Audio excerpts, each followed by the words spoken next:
nós aprendemos que Deus é um Deus onipotente, onisciente e onipresente. E nada está oculto dos olhos de Deus. Então, em outras palavras, eu e você vivemos 24 horas vigiados por Deus. Os nossos pensamentos, nossas intenções, os nossos atos, podemos esconder de todos. Podemos esconder de nossos pais, de nossas mães, de nossos cônjuges, dos nossos irmãos. Mas nós precisamos estar cientes que não podemos esconder de Deus. E isso é o que mais importa para nós. Porque é o próprio Deus que nos deu a certeza de que Ele voltará. Ele nos deu a certeza que, além de voltar, Ele virá buscar os seus. E quem são os seus? Todos aqueles que estão buscando viver em conformidade com a sua vontade. Todos aqueles que o aceitaram como Senhor e Salvador de suas vidas. Mas neste momento eu convido os irmãos a abrirem as vossas Bíblias no livro de Eclesiastes, capítulo 12, do versículo 1 em diante. Nós não vamos estar lendo agora todos os versículos, porque nós vamos dividi-los em 3 partes, para que possamos meditar profundamente sobre cada uma das perícopes. Algumas coisas precisamos saber antes do livro de Eclesiastes. O livro de Eclesiastes foi o último livro escrito por Salomão. E nós vemos que, através da tradição judaica cristã, o livro de Eclesiastes é uma reflexão de tudo o que Salomão passou durante a sua vida. E desta forma, meus queridos irmãos, quando Salomão agora está chegando no final de sua vida, ele vê que muitas coisas que ele fez, muitas atitudes que ele tomou, não foram benéficas para ele. E ele deixa escrito agora para que nós não venhamos a cair nos mesmos erros que ele caiu. Os irmãos já se lembram daquela máxima que nós já conhecemos, já falamos várias vezes. O mais sábio aprende com o erro dos outros. O sábio aprende com os seus próprios erros, mas o tolo não aprende de maneira alguma. Desta forma, nesses últimos versos do capítulo 12 de Eclesiastes, nós vemos que o sábio Salomão, ele nos deixa alguns conselhos práticos, que se nós aprendermos e praticarmos, nós teremos uma vida de excelência, uma vida abençoada, uma vida próspera. E não estou falando de financeiramente, da questão financeira. Eu estou falando da prosperidade espiritual, a única que nós levaremos para o céu. O aperfeiçoamento de nosso caráter, uma vida de santificação. O primeiro ponto que nós vamos discorrer nesta manhã começa no versículo 1.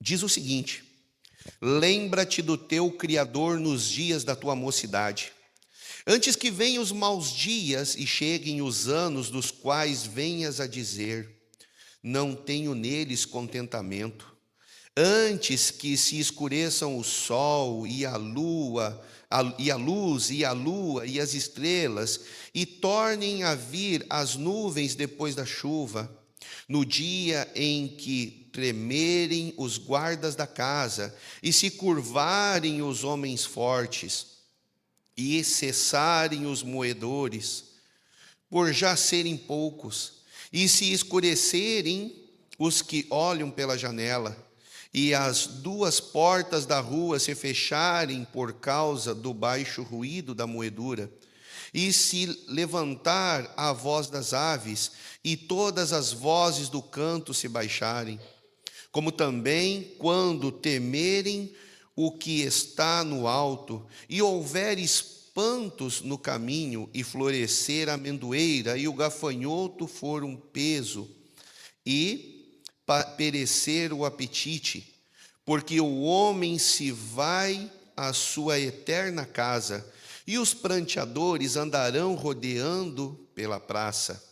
Antes que se quebre a cadeia de prata, e se despedace o copo de ouro, e se despedace o cântaro junto à fonte, e se despedace a roda junto ao poço, e o pó volte à terra como era, e o espírito volte a Deus que o deu. Meus queridos, esta mensagem não é somente para os irmãos de mais experiência. Esta mensagem agora, ela abarca, ela abrange, desde que ao ponto que nós nascemos, até o ponto que o dia nós viermos a descansar no Senhor, ou em outras palavras, morrer. E o conselho que o sábio Salomão ele dá agora para nós é de nos lembrarmos do nosso Criador nos dias da mocidade. Por que ele cita a questão da mocidade? Meus queridos irmãos, todo homem ele tem um período de vida útil. E este período de vida útil, ele é importante para nós, por quê? Porque precisamos compreender que Deus espera que o seu povo faça um trabalho do qual Ele os incumbiu. E quando nós estamos vivendo esse período de vida útil, eu e você agora podemos, com mais excelência, trabalhar e cumprir o que Cristo nos propôs. Note que aqui o sábio Salomão ele começou a falar sobre a questão de escurecer o sol, a lua, as estrelas. Meus queridos irmãos, eu e você, quando chegamos numa determinada idade, eu e você começamos agora a regredir. Eu sempre gosto de brincar com os irmãos, dizendo que quando eu tinha 18 a 25 anos, o relógio despertava, eu dava um salto da cama e caía de pé, e saía escovar os dentes, me preparar para sair trabalhar. Hoje já com 45 não. Hoje com 45 o celular toca, né, o despertador, e eu dou uma rolada na cama, caio no chão, dou uma esticada, fico de joelho, oro e depois eu me debruço na cama para levantar.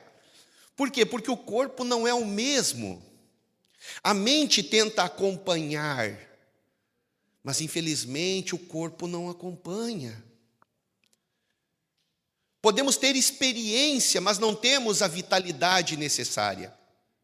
Por isso, o sábio Salomão também fala que os mais novos precisam aprender com os mais velhos, adquirir a experiência dos mais velhos. Para quê? Para que da onde os mais experientes começam a sucumbir com as energias, eles prossigam. Meus queridos, a nossa vitalidade passa.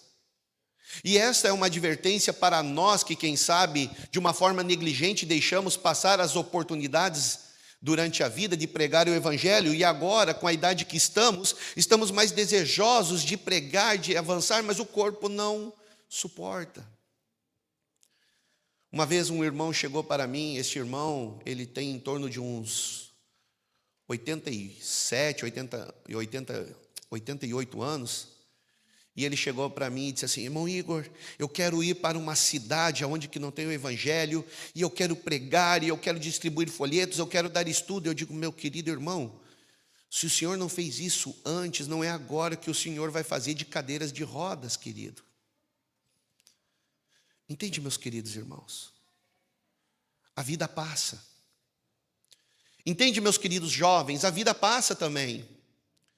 Hoje os jovens são cheios de vitalidade, mas amanhã poderão estar como o Igor, como este irmão de 88 anos. Quem sabe poderão estar melhor, mas também, quem sabe, poderão estar pior. Tudo dependerá das decisões que cada um de nós tomarmos. Desta forma, nós vemos que, referente à questão da vida útil, nós vemos que começamos a ficar mais surdos, né? Escutamos menos. Os dentes, né? Os nossos guerreiros, já não começam agora a moer com a mesma vitalidade. Por quê? Porque o tempo passa e o tempo é implacável. Agora eu e você precisamos entender qual é a realidade ou a real necessidade que Deus espera de seus filhos para o tempo que estamos vivendo hoje. Meus queridos, quando eu e você lemos as Escrituras, nós vemos que Deus criou o homem para quê? Para a sua honra e para a sua glória. Eu e você fomos criados para honrar e glorificar o nome de Deus. Mas o pecado veio, o pecado entrou neste mundo, o pecado trouxe a miséria, o pecado trouxe a tristeza, trouxe a angústia, trouxe todas as coisas que eu e você vivemos de uma forma cotidiana. Hoje o mundo tem lapsos de alegria, pequeninos momentos de alegria, e o resto é angústia, tormento, dores e tudo mais, e muito mais que podemos enumerar agora neste momento. Mas nós sabemos que Jesus Cristo veio a este mundo, entregou sua vida, e junto com a sua vida, o seu sangue derramado na cruz do Calvário, ele nos deixou uma promessa. A promessa que tudo isso também irá passar, e todo aquele que o aceitar como Senhor e Salvador de sua vida, terá a oportunidade de viver com Ele num lugar perfeito, um lugar sem pecado, um lugar sem tristeza, sem dor, sem angústia, sem a morte.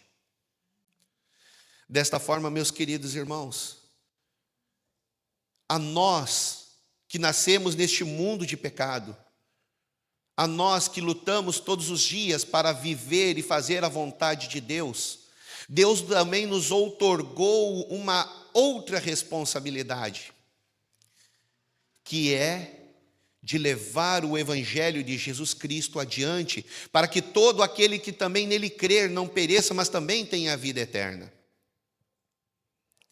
Desta forma, meus queridos, eu e você poderíamos pensar que não é bem assim, mas não esqueça de uma coisa: Jesus exemplificou isso em sua própria vida. Jesus viveu aqui nesta terra não para fazer a sua própria vontade, mas para fazer a vontade do Pai.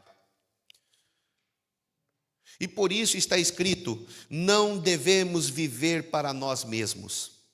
Cristo veio a este mundo para viver para outros, e não para ser servido, mas para servir. O pecado com o qual mais se condescende e que nos separa de Deus e produz tantas desordens espirituais contagiosas é o egoísmo. Olha que terrível. O Senhor nos aconselha a não vivermos para nós mesmos, assim como o próprio Cristo não viveu para si, mas para fazer a vontade do Pai. Mas ele nos adverte, através da sua serva, irmão White, que um dos piores e contagiosos pecados ou defeitos de caráter que podemos nós termos é o egoísmo.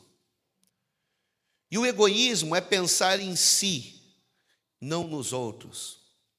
Mas o egoísmo também se estende a Cristo de uma certa forma. Quando eu não desejo fazer a vontade do meu Pai, mas desejo fazer a minha vontade, eu acabo me rebelando e negando a Cristo. Mas há muitos que pensam que agora, para fazer a vontade do Pai, precisam ir para longe. E a irmã White continua dizendo o seguinte: não precisamos ir a terras pagãs para manifestar nosso desejo de dedicar tudo a Deus numa vida útil e altruísta. Devemos fazer isso no círculo doméstico, na igreja, entre aqueles com os quais nos associamos e com que temos relação comerciais. Exatamente nos ambientes comuns da vida é onde deve ser negado o próprio eu e conservado, e fazer o eu ser conservado em submissão. Meus queridos irmãos, o Senhor nos chama para vivermos uma vida prática de abnegação. Você não é proibido de estudar, você não é proibido de trabalhar, você não é proibido de nada. Mas o Senhor espera que aonde você esteja, desde que seja de acordo com sua vontade, você continue dando um fiel testemunho do seu amor e fazendo com que o Evangelho avance. Desta forma, meus queridos irmãos, às vezes nós acabamos perdendo este tempo de vida útil que temos para estudarmos, para aprendermos do amor de Deus, para sabermos como podemos alcançar outras pessoas, gastando um tempo com futilidades. O Evangelho não é só pregado de uma maneira. Meus queridos irmãos, Deus tem diferentes formas de pregar o seu mesmo Evangelho, o seu único Evangelho. Ele pode pregar através de um folheto, ele pode pregar através do canto, ele pode pregar através de uma mensagem exposta, mas ele também pode pregar através de um ombro amigo, de um sorriso, de um aperto de mão, de uma simpatia. E cada um de nós temos um caráter diferenciado, que Deus pode usar se este caráter for santificado para a honra e glória do nome de Deus. E desta forma, meus queridos irmãos, quando eu e você fugimos desta responsabilidade de nos aperfeiçoar, para fazer com que, durante esse tempo de vida útil que nós temos, o Evangelho de Cristo possa avançar, eu e você podemos correr o grande risco de sermos chamados de servo mau, de servo infiel. No livro Fundamentos da Educação Cristã, na página 93, a senhora White ela diz o seguinte: obras de ficção de baixo valor não trazem proveito algum, não transmitem genuíno conhecimento, não inspiram grandes e bons propósitos, não suscitam no coração ardentes desejos de pureza, não produzem na alma fome de justiça. Pelo contrário, tomam o tempo que deveriam ser dedicado aos deveres práticos da vida ao serviço de Deus. Tempo esse que deveria ser dedicado à oração, a visitar os doentes e cuidar dos necessitados e educar-se para uma vida útil. Uma certa vez eu fui visitar uma senhora no interior do Paraná, e essa senhora, ela não perdia um episódio das novelas da Record, aquelas novelas bíblicas. E aquela senhora, ela vinha com tantos nomes e situações, que ela chegou e disse assim: eu não sabia como a Bíblia era tão boa, irmão. Eu disse: por quê? Ela disse: não, porque eu não perco um capítulo da novela. Eu digo: mas a senhora já leu a Bíblia para comparar o que a senhora está vendo? Aí ela disse: para que ler a Bíblia, se eu estou vendo os capítulos da novela? Eu creio que estes capítulos, eles são baseados na Bíblia, então é verídico, eu não preciso ler a Bíblia para conhecer o que está na Bíblia, eu só olho a novela. Meus queridos irmãos, nós podemos até achar engraçado essa situação, mas quantas vezes eu e você temos assistido sermões e sermões e sermões e sermões, vendo homens explanarem a Bíblia, colocando seus pensamentos sobre as Escrituras, e deixamos de buscar realmente o que assim diz o Senhor. Não esqueça de uma coisa, meus irmãos, a própria palavra de Deus diz: a fé vem pelo ouvir, mas a salvação vem por examinar as Escrituras. João 5,39 diz: examinai as Escrituras, porque julgais nela ter a vida eterna, e são elas que de mim testificam. Muitos têm se baseado a sua fé em obras de ficção. Mas eles olham as coisas que aparentemente são cristãs. E o que diremos do tempo perdido, então, com coisas que não têm nada a ver com a Bíblia, nada a ver com as Escrituras? Olha o que a irmã White fala quando, no tempo dela, as ficções eram registradas em livros. Ela diz o seguinte: quando começais a ler um livro de narrativa fictícias, quão frequentemente a imaginação é tão estimulada que sois induzidos em pecado. Desobedeceis a vossos pais e produzi confusão no círculo doméstico pela negligência dos simples deveres que recaem sobre vós. E pior ainda, é esquecida a oração e a Bíblia é lida com indiferença ou completamente desprezada. Meus queridos, quem é que tem prazer de ler a Bíblia depois de assistir um filme? Ninguém lê com prazer, lê com diferença ou por obrigação. Desta forma, meus queridos irmãos, infelizmente eu e você podemos estar desonrando a Deus. Precisamos urgentemente de um reavivamento e uma reforma em nossas fileiras, em todas as instâncias.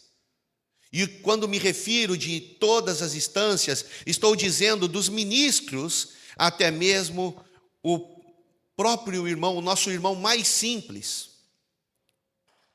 Precisamos de um reavivamento e uma reforma, um autoexame de nossas vidas, para ver se nós estamos vivendo uma vida de utilidade para Cristo e para a pregação do Evangelho.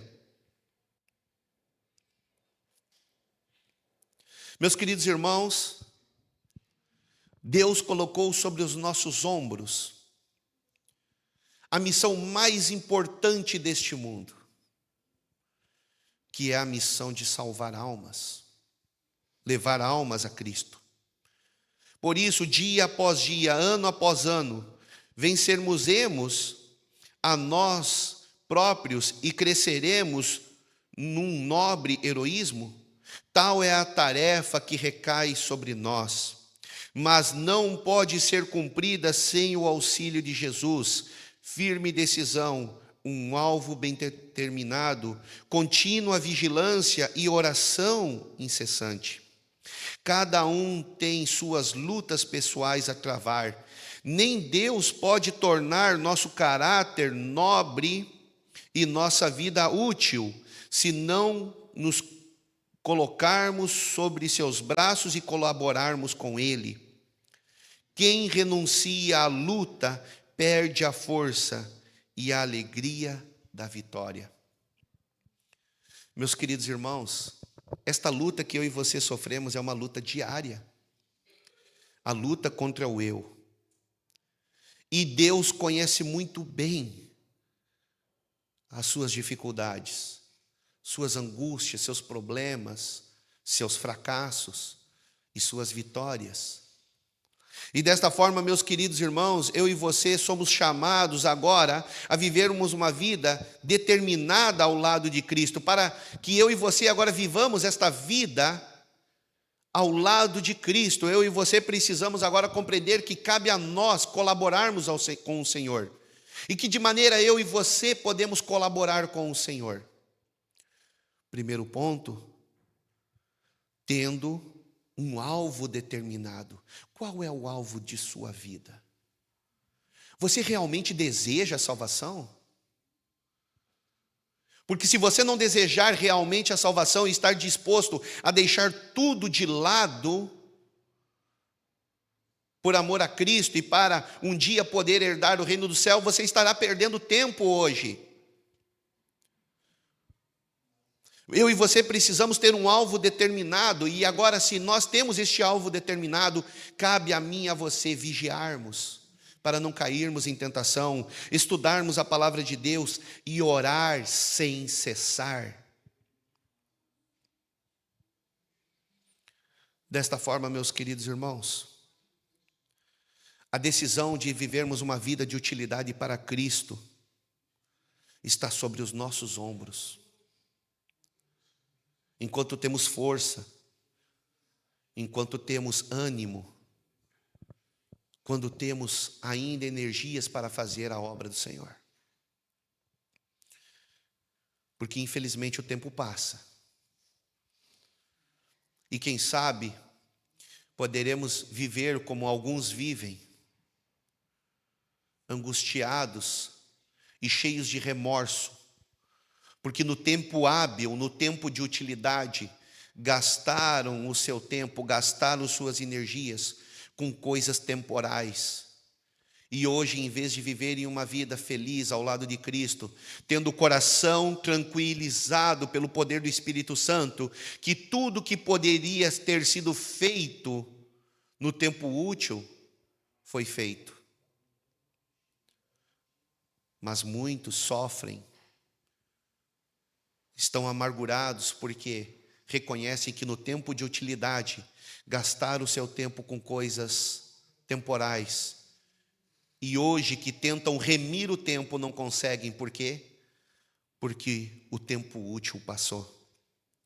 O segundo ponto, irmãos, que nós vemos nesta perícope, nesse texto, está do versículo 8 ao versículo 11, que diz assim: vaidade de vaidade, diz o pregador, tudo é vaidade. E quanto mais sábio for o pregador, tanto mais sabedoria ao povo ensinou, e atentou, e esquadrinhou, e compôs muitos provérbios. Procurou o pregador achar palavras agradáveis, e o escrito é a retidão, palavras de verdade. As palavras dos sábios são como aguilhões, e como pregos bem fixados pelos mestres das congregações, que nos foram dadas pelo único pastor. Meus queridos irmãos, os aguilhões eram algemas pesadas que com o passar do tempo produziam grandes e feias feridas. E quando o prisioneiro era libertado, essas feridas secavam e deixavam em lugares cicatrizes profundas que o lembrariam do seu passado por toda a vida. Salomão, ao se expressar dessa maneira, desejou esclarecer que a palavra de Deus deve nos impressionar e nos marcar para uma mudança de vida.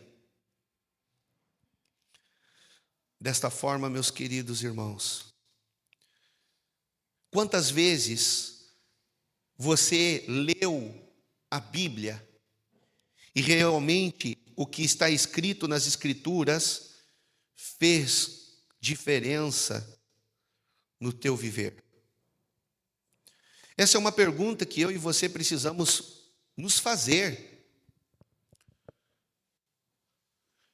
Às vezes lemos todos os anos, fazemos o ano bíblico, procuramos fazer o ano bíblico todos os anos, mas o que acaba acontecendo? Nada. Não há nenhuma mudança. Não há nenhuma transformação. Entra ano e sai anos, continuamos as mesmas pessoas, falando as mesmas palavras, agindo da mesma forma. Será que o Evangelho de Jesus Cristo agora operou a mudança necessária que ele precisa operar em nossas vidas? Meus queridos irmãos, eu e você precisamos entender que o conhecimento de Deus, ele nos dará condição para vivermos no propósito certo. E qual é o propósito certo que Deus deseja para os seus filhos? Levar o Evangelho de Jesus Cristo adiante.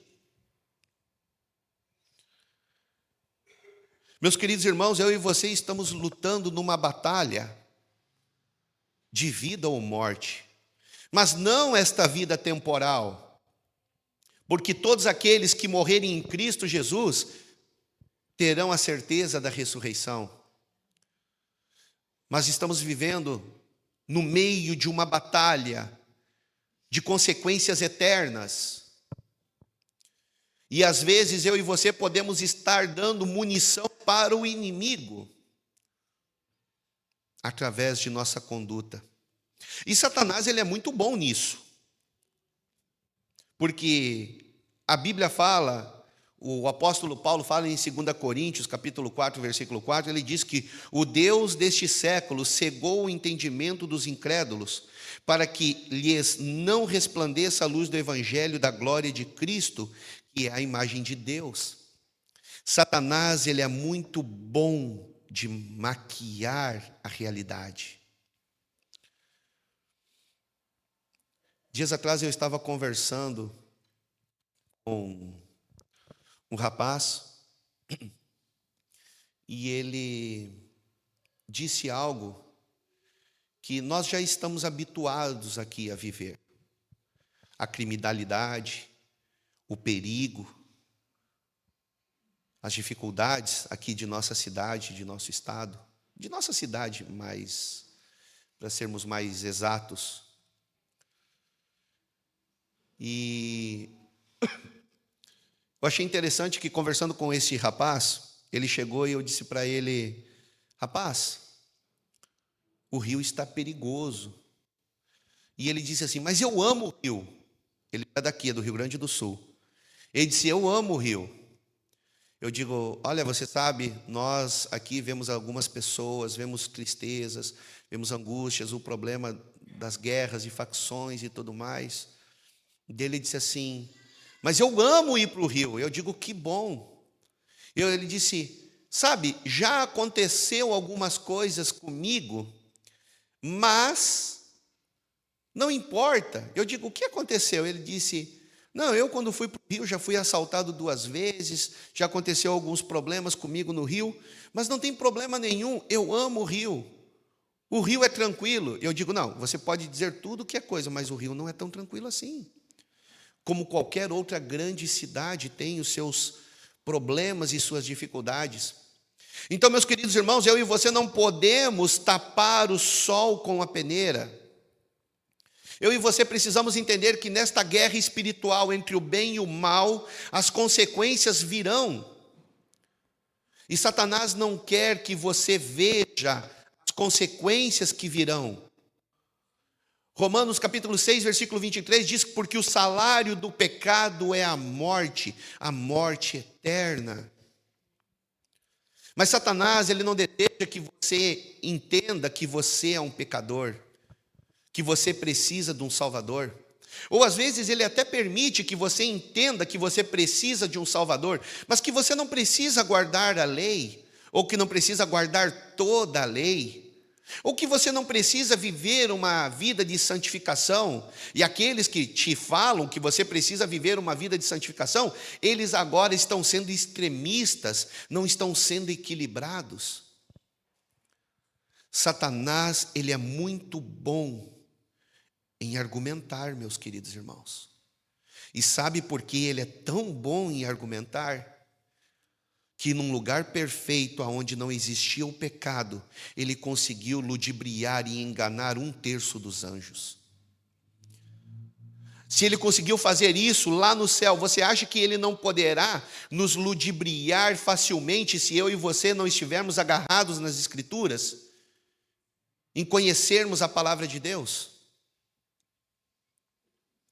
Meus queridos irmãos, eu e você precisamos de um Salvador. A obra do cristão nessa vida é de representar Cristo perante o mundo, revelando na vida e no caráter o bendito Jesus. Se Deus nos tem dado luz, é para que a revelemos aos outros, mas em comparação com a luz que temos recebido e as oportunidades e privilégios a nós concedidos para alcançar o coração do povo, os resultados de nossa obra até aqui têm sido demasiado pequena. É desígnio de Deus que a verdade que nos apresentou ao entendimento produza mais frutos do que tem apresentado até agora. Meus queridos irmãos, eu não sei se vocês se lembram, lá no Rio Grande do Sul aconteceu, quando recém a gente veio para a reforma, uma campanha. Eu não sei se foi feito aqui no Rio, mas eu creio que sim, porque era uma campanha da União. Era cada um traga mais um. E eu achei muito interessante isso, porque durante aquele ano, muitos tentavam trazer pessoas à igreja. Alguns conseguiram, outros não conseguiram. E quando nós fomos conversar com os irmãos, qual era a dificuldade, eu achei muito interessante. Teve uma irmã que ela fazia de tudo para trazer o filho. E ela dizia, mas o meu filho não quer ir na igreja. Eu digo, irmã, a senhora passou o ano inteiro somente no seu filho, para trazer o seu filho. Ela disse, sim, irmão, eu queria levar o meu filho. E eu digo, mas e os restantes dos vizinhos, irmãos? Irmã, não precisava agora conhecer a Cristo também? A irmã não estendeu o convite a eles? Ah, irmão, nem me lembrei. Ouvi isso da irmã. Meus queridos irmãos, eu e você, às vezes estamos tão preocupados em pregar para um determinado grupo de pessoas, que nós esquecemos que o alvo que o Senhor nos incumbiu é o mundo. É a nossa vizinhança, é o nosso bairro, é a nossa cidade. E quando não dá o fruto tão esperado conosco, de vermos a nossa igreja cheia, de vermos as pessoas abrindo as portas para o estudo, eu e você nos sentimos desanimados. E eu acho tão triste uma frase que eu falava muito, mas que eu já ouvi na boca de muitos irmãos, é dizer que a nossa doutrina, ela é muito difícil. Meus queridos irmãos, a nossa doutrina não é difícil. A nossa doutrina é de salvação. E todos têm o desejo, todos têm o dever de pregá-la para um mundo, para que aqueles que desejam ser salvos possam ouvir. Mas no versículo 12 diz assim, demais disso, filho meu, atenta, não há limite para fazer livros, e o estudar é enfado da carne. Meus queridos irmãos, aqui nos traz agora, abrange 2 pontos. Aqueles que estudam de menos e aqueles que estudam demais. Eu e você precisamos sermos equilibrados em tudo. Uma pessoa que come demais, mas não se exercita, essa pessoa, ela terá uma grande probabilidade de se tornar obesa.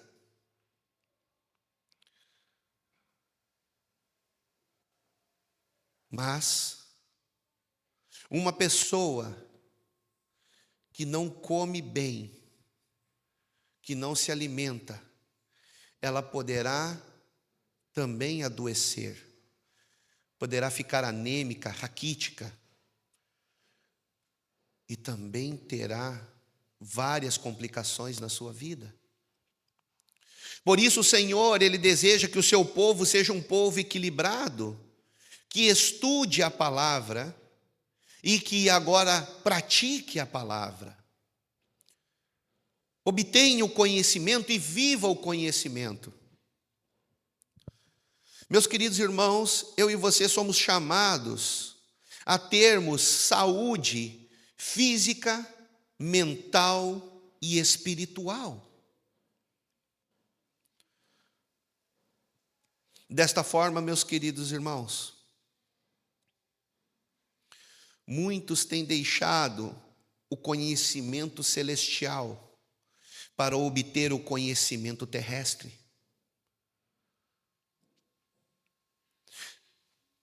Eu sempre, lá em casa, aconselho a minha família, não somente a Gabriele, a Amanda e a Priscila, mas a todos os meus parentes, a darem o dízimo do tempo.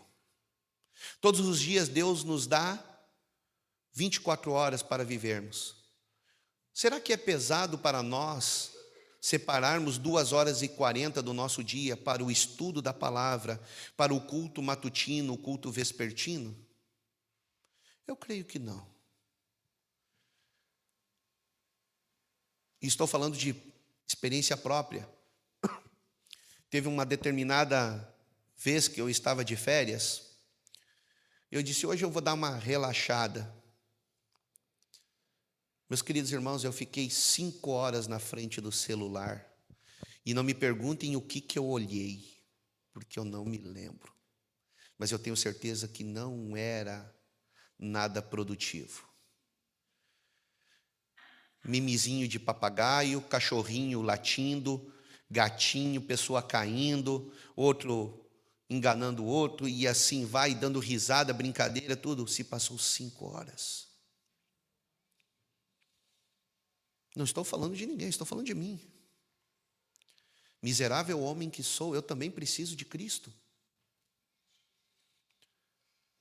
Meu querido irmão, minha querida irmã, se eu e você não vigiarmos, poderemos deixar a oportunidade da salvação escorrer diante de nossas mãos. Desta forma, meus queridos irmãos, eu e você precisamos obter o conhecimento terrestre, mas não podemos negligenciar o conhecimento para a eternidade. O único conhecimento que pode nos santificar, o único conhecimento que pode transformar a nossa vida, o único conhecimento que pode nos ajudar a vencer as provas e dificuldades que este mundo impõe a todo aquele que aceita Jesus Cristo como Senhor e Salvador. Mas, meus queridos irmãos, olha o que a irmã White escreve sobre a questão da negligência do estudo da palavra de Deus. Ela diz o seguinte: a negligência do estudo da palavra de Deus é a grande causa de debilidade e ineficiência mental. Desviando-se dessa palavra para alimentar-se dos escritos dos homens não inspirados, o espírito se amesquinha e se vulgariza. Não é posto em contato com os profundos e vastos princípios da verdade eterna.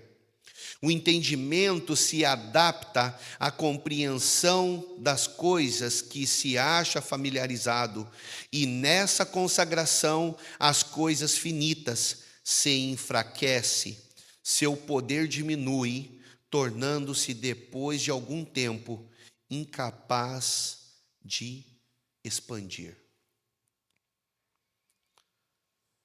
E quem originou tudo isso? É o elaborado plano de Satanás, absorver e ocupar, por tal forma, o espírito, que o grande livro guia, vindo de Deus, não seja considerado como o livro dos livros, e o pecador não se desvie do caminho da transgressão para o caminho da obediência. Mas finalizando agora, irmãos, o terceiro e último ponto vem falando sobre o grande tribunal. E no versículo 13 e 14 diz: de tudo que se tem ouvido, o fim é: teme a Deus e guarde os seus mandamentos, porque este é o dever de todo homem, porque Deus há de trazer a juízo toda a obra e até tudo o que está encoberto, quer seja bom, quer seja mal. E é isso que eu e você precisamos compreender nesta manhã, irmãos. A vida que eu e você levamos até este momento está anotado nos livros celestiais. E quando Jesus Cristo voltar, quando o meu nome e o seu nome passar diante do tribunal de Deus, tudo será exposto, não somente a Deus, mas a todos aqueles que fizerem parte daquele grande tribunal. Cada qual tem um caso pendente no tribunal de Deus. Cada um há de defrontar a face o grande juiz. Quão importante é, pois, que todos contemplem muitas vezes a cena do solene juízo que se assentará sobre os livros. Todos os que receberam luz sobre estes assuntos devem dar um testemunho das grandes verdades que o próprio Deus lhes confiou. Não é seguro fecharmos os olhos e endurecer a consciência, para que não vejamos ou compreendamos os nossos pecados. O coração humilde não considerará a confissão rebaixamento. Não julgará que seja desonra confessar seus pecados. Caso haja, de modo algum, mesmo por pensamento, ofendido ao seu irmão ou prejudicado a obra de Deus por meio dele. Os pecados de que não nos arrependermos são pecados não perdoados. Os que se consideram perdoados por pecados de que nunca sentiram a pecaminosidade e pelos quais nunca sentiram contrição da alma, enganam-se simplesmente a si mesmos. E finalizando aqui, irmãos, você já fez a oração combo? A oração combo, ela é muito interessante, porque é quando você chega e diz assim: grandioso Deus e amado Pai, em nome de teu Filho amado, agradeço pelo dia que o Senhor nos deu, agradeço pela proteção, pelos teus cuidados sobre A, B, C e D. Pai querido, agora neste momento, peço-te que perdoe todos os nossos pecados que cometemos hoje, em nome de Jesus, amém. Que pecados? Já parou para pensar? Que pecados? Às vezes estamos tão acostumados a pecar com o Senhor, que nem ofende a nossa consciência, porque eu e você não cuidamos em estudar as Escrituras para que o Espírito Santo possa impressionar os nossos corações. Às vezes, tomamos o nome de Deus em vão de uma maneira tão simples, que não entendemos que estamos quebrando o terceiro mandamento. Meus queridos irmãos, isso é muito sério, porque disso depende a minha e a sua salvação, a nossa salvação. Às vezes estamos tão acostumados a termos conversações jocosas, que ofendemos uns aos outros pensando, não, vamos levar na brincadeira, na galhofa, e pensamos que isso não é pecado, e acabamos fazendo o quê? Esquecendo, jogando para a oração combo. Pai, perdoa, mas perdoar o quê? Perdoar do quê? Imagina se você tem uma dívida, e isso acontecia muito comigo, quando eu trabalhava com montagem industrial, eu chegava numa loja onde que os nossos colaboradores iam comprando, vários materiais, e eles assinavam uma notinha. E aí eu chegava e dizia assim, olha, hoje eu vou vir aqui, quanto que está a nossa conta? Ah, nossa conta aqui está em 15 mil. Eu digo, opa, beleza, então eu vou te dar 7 mil. Ele dizia assim, o que você quer pagar? Eu dizia, não sei. Eu não sei o que foi comprado. Ele disse, você precisa saber o que os teus colaboradores estão comprando. Meus queridos irmãos, Deus é onisciente, mas Deus espera que eu e você confessemos os nossos pecados a Ele, um por um. Você já parou a analisar hoje? Hoje foi feita uma pesquisa há algum tempo atrás, acho que uns 5 anos atrás, quanto em média você orava. Aí foi pegado as orações de quem orava bastante e quem orava pouco, foi feita uma média. A média deu 35 segundos. Em média, uma pessoa ora 35 segundos ao Senhor. Você acha que em 35 segundos você consegue confessar tudo, ou falar para Deus, relatar ao Senhor tudo que você fez no dia? Meus queridos irmãos, tudo isso é para nós pensarmos. E finalizando agora, irmãos, o céu nunca será alcançado por um povo que vive fazendo a sua própria vontade, simplesmente professando um cristianismo barato. Deus requer obra cabal por parte de cada um dos seus seguidores. Abnegação resoluta, por vigilância constante, por fervorosa oração, pelo emprego diligente de todo meio de graça e pelo auxílio de Jesus Cristo, nosso Redentor, havemos de sair vitoriosos. Desta forma, se tende pecados a confessar, não percais tempo. Estes momentos são ouros. Se confessarmos os nossos pecados, Ele é fiel e justo para nos perdoar os pecados e nos purificar de toda a imundícia. Meus queridos, o Senhor está nos chamando a um reavivamento e reforma. Eu confesso aos irmãos que tivemos esta grande bênção de estarmos lá para assistir o aniversário, a conferência de 100 anos.